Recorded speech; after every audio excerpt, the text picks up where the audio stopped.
بسم اللہ الرحمن الرحیم۔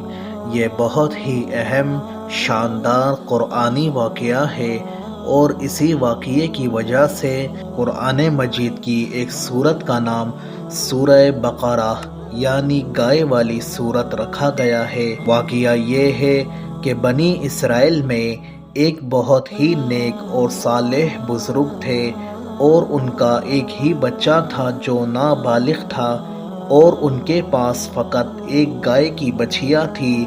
اس بزرگ نے اپنی وفات کے قریب اس بچھیا کو جنگل میں لے جا کر ایک جھاڑی کے پاس یہ کہہ کر چھوڑ دیا کہ یا اللہ، میں اس بچھیا کو اس وقت تک تیری امانت میں دیتا ہوں کہ میرا بچہ بالغ ہو جائے۔ اس کے بعد اس بزرگ کی وفات ہو گئی اور بچھیا چند دنوں میں بڑی ہو کر درمیانی عمر کو پہنچ گئی اور بچہ جوان ہو کر اپنی ماں کا بہت ہی فرما بردار اور انتہائی نیکوکار ہوا۔ اس نے اپنی رات کو 3 حصوں میں تقسیم کر رکھا تھا۔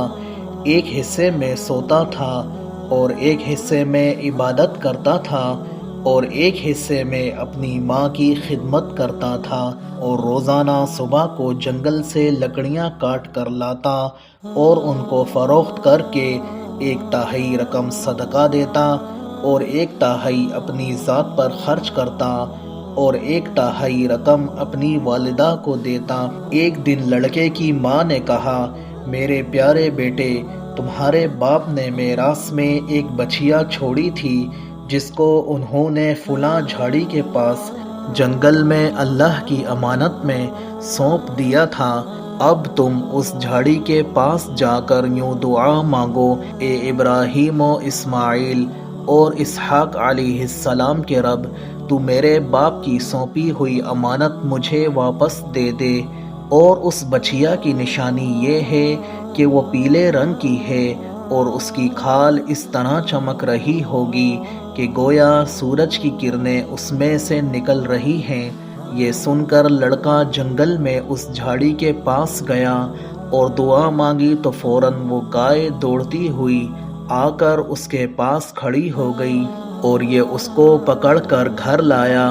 تو اس کی ماں نے کہا، بیٹا، تم اس گائے کو لے جا کر جنگل میں 3 دینار میں فروخت کر ڈالو، لیکن کسی گاہک کو میرے بغیر مشورے کے مت دینا۔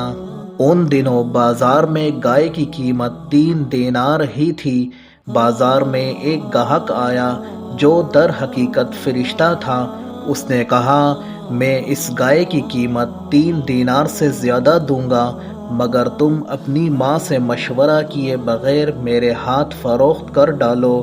لڑکے نے کہا، تم خواہ جتنی بھی زیادہ قیمت دو مگر میں اپنی ماں سے مشورہ کیے بغیر ہرگز اس گائے کو نہیں بیچوں گا۔ لڑکے نے ماں سے سارا ماجرا بیان کیا تو ماں نے کہا، یہ گاہک شاید کوئی فرشتہ ہو، تو اے بیٹا، تم اس سے مشورہ کرو کہ ہم اس گائے کو ابھی فروخت کریں یا نہ کریں۔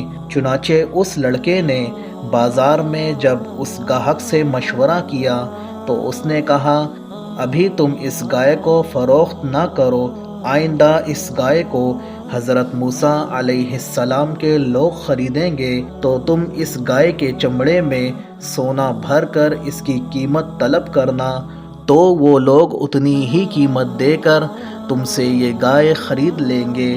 چنانچہ چند ہی دنوں کے بعد بنی اسرائیل کے ایک بہت مالدار آدمی جس کا نام عامیل تھا، اس کے چچا کے دونوں لڑکوں نے اس کو قتل کر دیا اور اس کی لاش کو ایک ویرانے میں ڈال دیا۔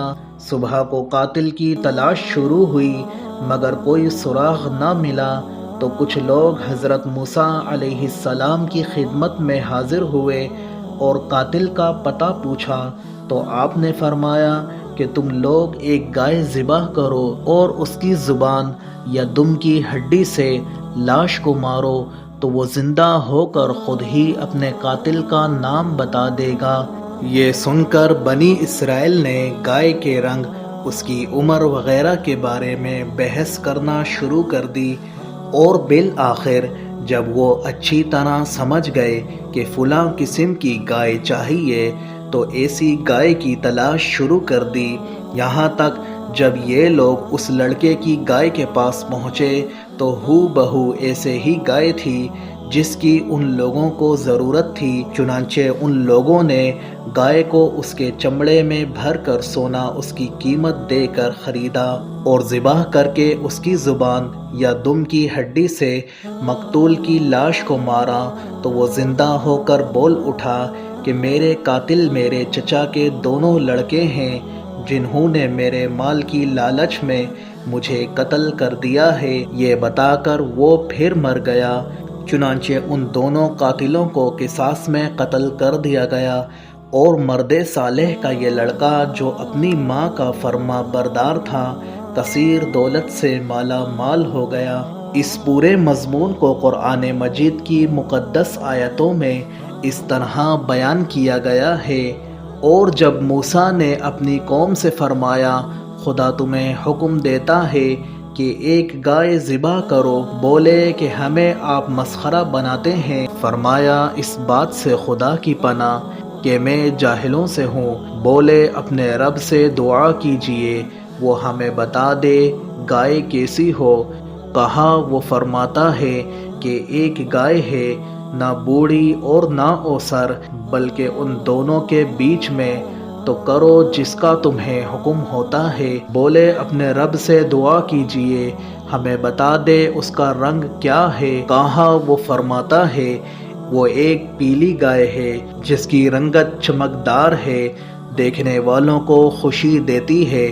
بولے اپنے رب سے دعا کیجئے کہ ہمارے لیے صاف بیان کرے وہ گائے کیسی ہے، بے شک گایوں میں ہم کو شبہ پڑ گیا ہے اور اللہ چاہے تو ہم راہ پا جائیں گے۔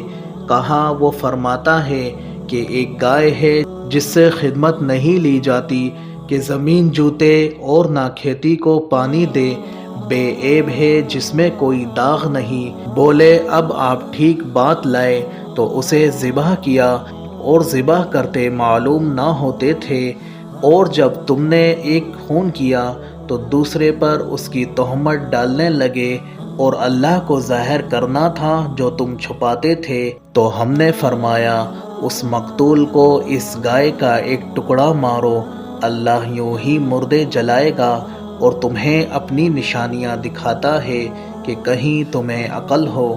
اس واقعے سے بہت سی عبرت انگیز اور نصیحت خیز باتیں اور احکام معلوم ہوئے۔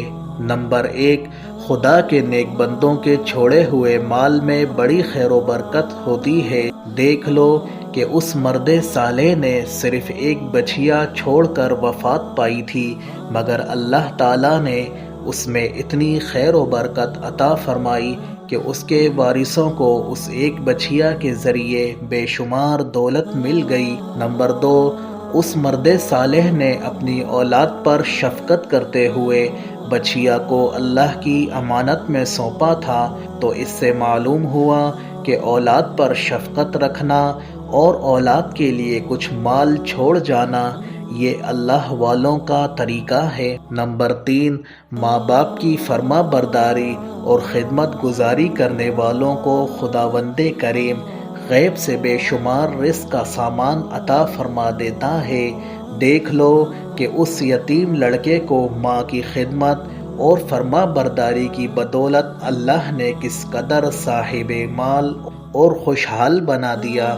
نمبر 4، اللہ تعالیٰ کے احکام میں بحث اور قریت کرنا مصیبتوں کا سبب ہوا کرتا ہے۔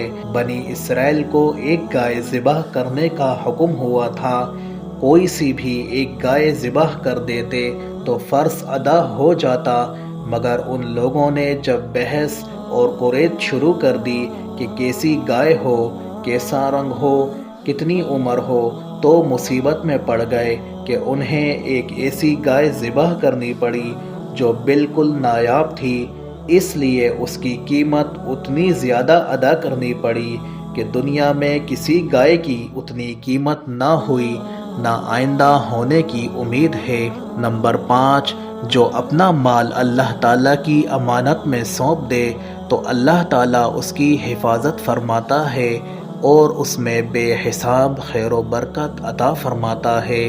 نمبر 6، جو اپنے اہل و عیال کو اللہ کے سپرد فرما دے تو اللہ اس کے اہل و عیال کی ایسی پرورش فرماتا ہے کہ جس کو کوئی سوچ بھی نہیں سکتا۔ نمبر 7، اس سے معلوم ہوا کہ قربانی کا جانور جس قدر بھی زیادہ بے عیب اور خوبصورت اور قیمتی ہو اسی قدر زیادہ بہتر ہے۔ تفسیر قرآن، حدیث و فقہ، تاریخ اسلام نیز قرآن اور تاریخ کے واقعات جاننے کے لیے ہمارے یوٹیوب چینل قرآن میسج کو سبسکرائب کیجیے۔